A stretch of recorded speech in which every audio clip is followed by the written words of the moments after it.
បរោះម្នាក់នេះគឺមានឈ្មោះថា Juan Luis អាយុ17ឆ្នាំជាជនជាតិមិចស៊ីកូបងប្អូនបរោះម្នាក់នេះត្រូវបានក្រុម Cartel សម្លាប់ដោយសារការនិយាយស្ដីមិនចេះគិតរបស់គាត់នឹងបាទ Juan Luis គឺជាអ្នកផលិតមាតិកាតាមបណ្ដាញសង្គមបាទដែល content របស់គាត់គឺធ្វើទាក់ទងទៅនឹងគ្រឿងស្រវឹងបាទលក្ខណៈគាត់ផឹកស្រាផឹកអីនៅក្នុងវីដេអូរបស់គាត់អញ្ចឹងណាបាទហើយគាត់ក៏ធ្លាប់ត្រូវបានប៉ូលីសចាប់ខ្លួនច្រើនលើកច្រើនសារមែនតើទាក់ទងទៅនឹងការផឹកគ្រឿងស្រវឹងរបស់គាត់នឹងផុសទៅលើបណ្ដាញសង្គមដោយសារគាត់អត់ទាន់គ្រប់អាយុបងប្អូនបាទនៅក្នុងថ្ងៃមួយគឺគាត់បាន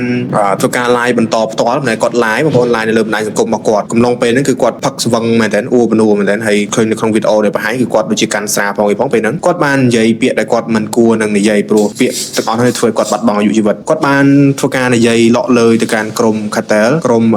CJNG បាទចាំខ្ញុំបង្ហាញនៅលើវីដេអូឈ្មោះក្រុមនៅលើវីដេអូហើយនឹងបរិសដែលជាមេក្រុមហ្នឹងបាទគាត់បាននិយាយទៅកាន់ក្រុមនឹងថា peel off my cock និយាយភាសាខ្មែរតែបើខ្លាំងកាត់ក្រោកតែកណាពាក្យហ្នឹងបងប្អូនបាទហើយ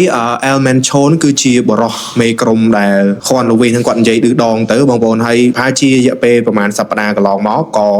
ខាង Elman Chon គឺបញ្ជូនមនុស្សបាទបញ្ជូន hitman ទៅតាមសម្លាប់ Juan Luis ហ្នឹងនៅក្នុងក្លឹបមួយបាទជិះទៅក្នុងវីដេអូខ្ញុំឃើញមានគេផុសតាមបណ្ដាញសង្គមដែរប៉ុន្តែមើលវាអត់ច្បាស់បងប្អូនដោយសារវីដេអូហ្នឹងហេតុការណ៍កើតឡើងតាំងពីឆ្នាំ2017មកម្លេះតាមខ្ញុំមើលវីដេអូបរទេសគេបញ្យល់គឺគេថាក្រុម Cartel បានបាញ់ទៅលើ Juan Luis ហ្នឹងចំនួន15គ្រាប់ទៅលើក្បាលបាទហើយបានបាញ់ផ្នែកផ្សេងៗនៃរាងកាយរបស់គាត់គឺមើលឡើងស្គាល់ជាមនុស្សហើយអញ្ចឹងបានគេថាកុំមានមាត់តែកុំចេះតែនិយាយបងប្អូនបាទនេះគឺ messing with the wrong man លទ្ធផលគឺអញ្ចឹងបាទ